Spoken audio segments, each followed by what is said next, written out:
ইন্নাল হামদুলিল্লাহ ওয়াসসালাতু ওয়াসসালামু আলা রাসূলিল্লাহ আম্মা বাদ। আমার প্রিয় মুসলিম ভাই ও বোন, উপমহাদেশে আমরা মুসলিম জনতা বহু আন্দোলন সংগ্রাম করেছি।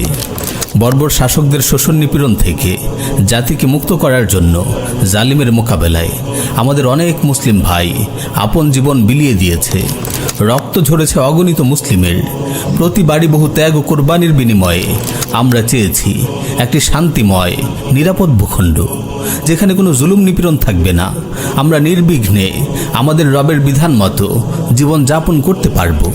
কিন্তু দুঃখজনক হলেও সত্য, বারবার আমাদের আন্দোলন ব্যর্থ হয়েছে।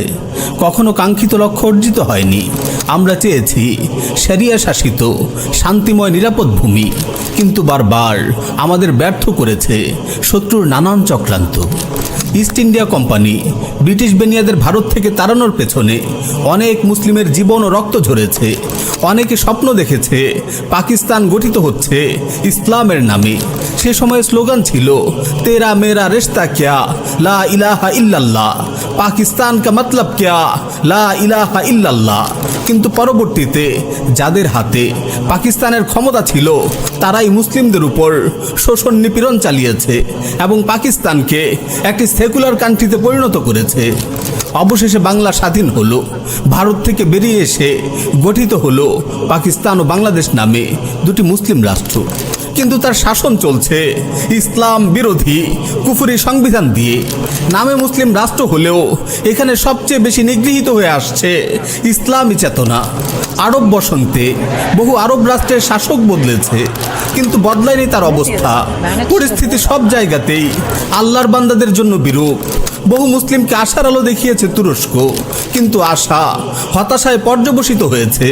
কারণ তারাই আমাদের ভাই সোমালিয়ার মুজাহিদিনের বিরুদ্ধে এখনও সৈন্য প্রেরণ করে যাচ্ছে।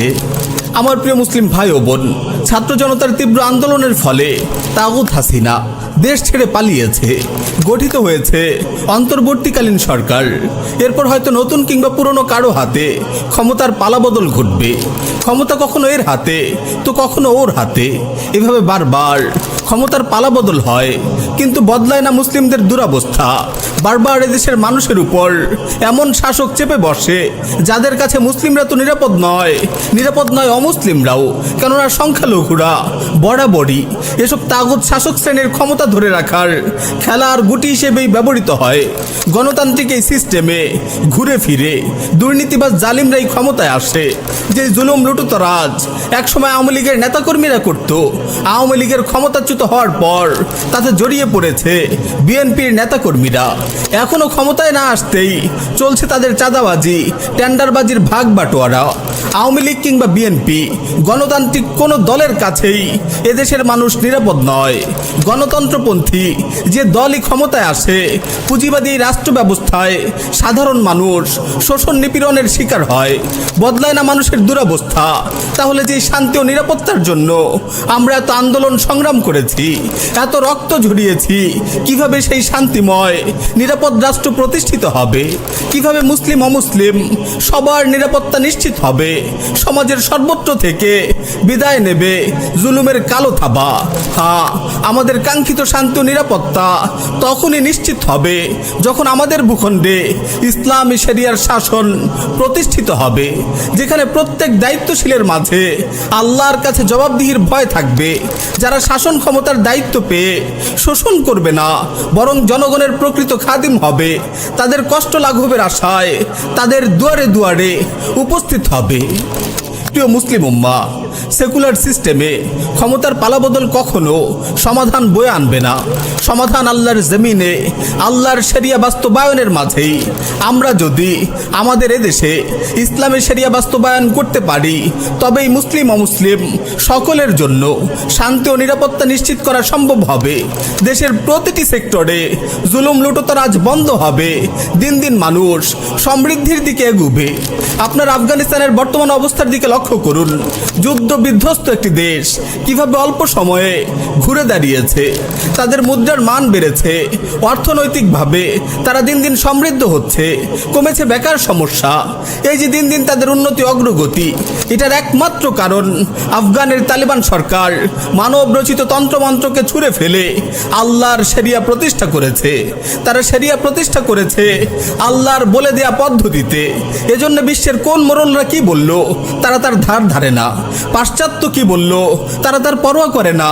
আল্লাহর বিধান মতে তারা রাষ্ট্র পরিচালনা করছে। এজন্যই সে দেশের জনগণ ইসলামী শরিয়ার ছায়াতলে জীবন যাপনের সুফল পাচ্ছে। বস্তুত তারা তাদের ঈমান ও তাকওয়ার গুণেই আল্লাহর দেয়া বারাকা লাভ করছে। কুরআনুল কারীমে আল্লাহ তাআলা বলেছেন, ওয়ালাউ আন্না আহলাল কুরা আমানু ওয়াত্তাকাউ লাফাতাহনা আলাইহিম বারাকাতিম মিনাস সামাই ওয়াল আরদ। যদি জনপদের অধিবাসীরা ঈমান আনত এবং তাকওয়া অবলম্বন করত, তাহলে আমি তাদের জন্য আসমান আর জমিনের কল্যাণ উন্মুক্ত করে দিতাম। আসলেই তাদের জন্য আসমান আর জমিনের কল্যাণ উন্মুক্ত করে দেওয়া হয়েছে। তারা শরিয়ার সুফল উপভোগ করছে, আর আমরা সেকুলারিজমের জাতাকলে পিষ্ট হয়ে লাঞ্ছনার জীবন যাপন করছি। তাই আসুন আমার প্রিয় মুসলিম ভাই ও বোন, সকল হতাশা ও দ্বন্দ্ববিভেদ ঝেড়ে ফেলে আমরা ঐক্যবদ্ধভাবে আমাদের এই ভূখণ্ডে ইসলামী শরিয়া বাস্তবায়নের লক্ষ্যে কাজ করি। সেকুলারি সিস্টেম ও তাগুতি সংবিধান পুরোপুরি বর্জন করে আল্লাহর বিধান মতে রাষ্ট্র পরিচালনা করি। আর যে ব্যক্তি নিজেকে মুসলিম দাবি করে তার জন্য এটা ফরজ যে জমিনে আল্লাহর শরিয়া প্রতিষ্ঠার লক্ষ্যে যথাযথ চেষ্টা চালিয়ে যাবে। তার থেকে বিমুখ হওয়ার কোনো সুযোগ নেই, কেননা প্রত্যেক মুসলিমই আল্লাহকে বিধানদাতা হিসেবে বিশ্বাস করে। আল্লাহ তাআলা বলেন, ইনিল হুকমু ইল্লা লিল্লাহ, হুকুম বা বিধান দানের ক্ষমতা একমাত্র আল্লাহর। আল্লাহ তাআলা আরো বলেন, আলা লাহুল খালকু ওয়াল আমর, জেনে রাখো সৃষ্টি তার, হুকুমও তার। তিনি আরো বলেন, ওয়ালা ইউশরিকু ফি হুকমিহি আহাদা, হুকুম বা বিধান দানে তিনি কাউকে অংশীদার করেন না। পক্ষান্তরে গণতন্ত্র হলো জনগণকে বিধানদাতা হিসেবে মেনে নেয়া, জনগণের নির্বাচিত প্রতিনিধিকে বিধান প্রণয়নের স্বীকৃতি দেয়া, যা স্পষ্টত আল্লাহর সাথে শিরক করা। যদি বলেন গণতান্ত্রিক সিস্টেমে ক্ষমতায় এসে আমরা আল্লাহর বিধান অনুযায়ী আইন প্রণয়ন করব, আমরা বলবো এটাও আল্লাহর বিধানকে জনগণের ইচ্ছা অভিপ্রায়ের অধীন করা হয়েছে। আল্লাহর কোনো বিধান জনগণের ইচ্ছা অভিপ্রায়ের মুখাপেক্ষী নয়। জনগণ চাইলে তা কার্যকর করবে কিংবা তাতে রদবদল আনবে, এমন সুযোগ কাউকে দেওয়া হয়নি।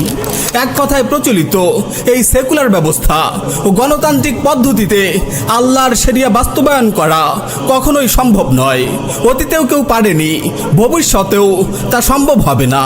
গণতান্ত্রিক এই সিস্টেমে পুরো সংবিধানের 99% আইনও যদি আল্লাহর বিধান অনুযায়ী প্রণয়ন করা হয়, আর 1% যদি মানুষের খেয়াল খুশি মতো হয়, তবুও তা ইসলামী শরিয়া নয়।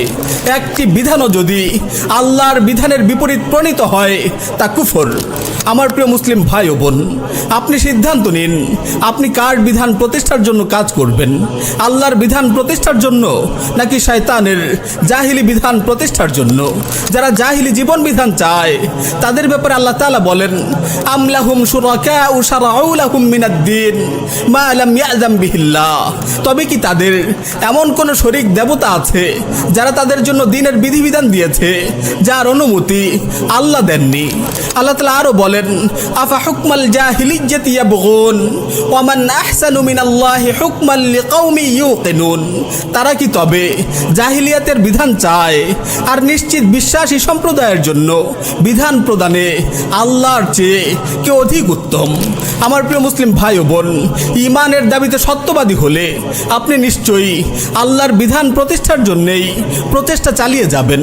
মনে রাখবেন, আপনার অবস্থানে নির্ণয় করে দেবে আপনি হয়তো ইসলামের পক্ষের নয়তো কুফরের পক্ষের। আপনি যদি সত্যিকার অর্থে ইসলামের পক্ষে হন, নিজেকে মুসলিম দাবি করেন, তবে আপনাকে ইসলামের সকল বিধিবিধানের প্রতি আনুগত্যশীল হতে হবে। কুরআনুল কারীমে আল্লাহ তাআলা মুমিনদের পরিচয় তুলে ধরেছেন, ইন্নামা কানা কাউলাল মুমিনিনা ইযা দুউ ইলাল্লাহি ওয়া রাসূলিহি লিয়াহকুমা বাইনাহুম আন ইয়াকুলু সামি'না ওয়া আতা'না ওয়া উলাইকা হুমুল মুফলিহুন। মুমিনদের বক্তব্য হলো এই কথাই, যখন তাদের মধ্যে ফয়সালা করার জন্য আল্লাহ ও তার রাসূলের দিকে তাদের আহ্বান করা হয়, তখন তারা বলে আমরা শুনলাম এবং আদেশ মান্য করলাম, আর তারাই সফল কাম। আল্লাহ তাআলা আরো বলেন, ওয়ামা কানা লিমুমিনিন ওয়ালা মুমিনাতিন ইযা কাদাল্লাহু ওয়া রাসূলুহু আমরান আন ইয়াকুনা লাহুমুল খিয়ারাতু মিন আমরিহিম ওয়া মান ইয়াসিল্লাহা ওয়া রাসূলুহু ফাকাদ যাল্লা যালালাম মুবিনা। আর আল্লাহ ও তার রাসূল কোনো নির্দেশ দিলে কোনো মুমিন পুরুষ ও নারীর জন্য নিজেদের ব্যাপারে অন্য কিছু ইখতিয়ার করার কোনো অধিকার থাকে না। আর যে আল্লাহ ও তার রাসূলকে অমান্য করলো সে তো স্পষ্টই পথভ্রষ্ট। সুতরাং আমার প্রিয় মুসলিম ভাই ও বোন, আপনি ঈমানের দাবিতে সত্যবাদী হলে অবশ্যই আল্লাহ ও তার রাসূলের আদেশকে মেনে নিতে হবে, এতে কোনো আপত্তি করার অধিকার আপনার নেই। আর আপনাকে অবশ্যই আল্লাহর জমিনে আল্লাহর শরিয়া বাস্তবায়নের প্রতি আগ্রহী ও উদ্যমী হতে হবে। যারা সঠিকভাবে আল্লাহর জমিনে আল্লাহর শরিয়া বাস্তবায়নের চেষ্টা করছে তাদের সহযোগী হতে হবে। তাগুতি সিস্টেমে আপনি সামান্য কিছু রদবদল করতে পারবেন, কিছু জুলুম অনাচারের পথ বন্ধ করে ন্যায় প্রতিষ্ঠা করতে পারবেন, কিন্তু পূর্ণাঙ্গ শরিয়া বাস্তবায়ন করতে পারবেন না। পূর্ণাঙ্গ শরিয়া বাস্তবায়ন করতে হলে বিদ্যমান সেকুলার ব্যবস্থাকে পুরোপুরি ভেঙে ফেলতে হবে। এই সেকুলার ব্যবস্থায় অনুপ্রবেশ করে এর মাঝেই পড়ে থেকে ইসলামী শরিয়ার বাস্তবায়ন কখনো সম্ভব হবে না। আমার প্রিয় মুসলিম ভাই ও বোন, তাগুত জালিম হাসিনা সরকারকে হটানোর জন্য আমাদের যেসব মুসলিম ভাই জীবন দিয়েছে তারা ইসলামী চেতনার জন্যই জীবন দিয়েছে। তারা কোনো সেকুলার সিস্টেমকে প্রতিষ্ঠিত করার জন্য জীবন দেয়নি। এক তাগুতকে সরিয়ে নতুন কোনো তাগুতকে বসানোর জন্য রক্ত ঝরায়নি। তারা জীবন দিয়েছে ভারতের আধিপত্যকে রুখে দিতে। তারা জীবন দিয়েছে ইসলামী চেতনাকে ফিরিয়ে আনতে। আমরা অতীতের ন্যায় ইসলামের শত্রুদের চক্রান্তে বিভ্রান্ত ও ব্যর্থ হতে চাই না। রাসূল সাল্লাল্লাহু আলাইহি ওয়াসাল্লাম বলেছেন, লা ইউলদাগুল মুমিন মিন জুহরিন ওয়াহিদিন মাররাতাইন। প্রকৃত মুমিন একই গর্ত থেকে দুবার দংশিত হয় না। সুতরাং আমরা সেকুলার সিস্টেমকে টিকিয়ে রেখে পুনরায় একই গর্তে দংশিত হতে চাই না। আমরা চাই একটি সুন্দর আলোকিত পৃথিবী। আমরা যদি আল্লাহর জমিনে আল্লাহর শরিয়া প্রতিষ্ঠায় অটল অবিচলভাবে সংগ্রাম চালিয়ে যাই, ইনশাআল্লাহ আল্লাহ আমাদের তার শরিয়ার ছায়াতলে জীবন যাপনের নিয়ামত দান করবেন। আফগানের তালিবদের মতো আমরাও আমাদের এই ভূখণ্ডে ইসলামী হুকুমত প্রতিষ্ঠা করতে পারবো ইনশাআল্লাহ।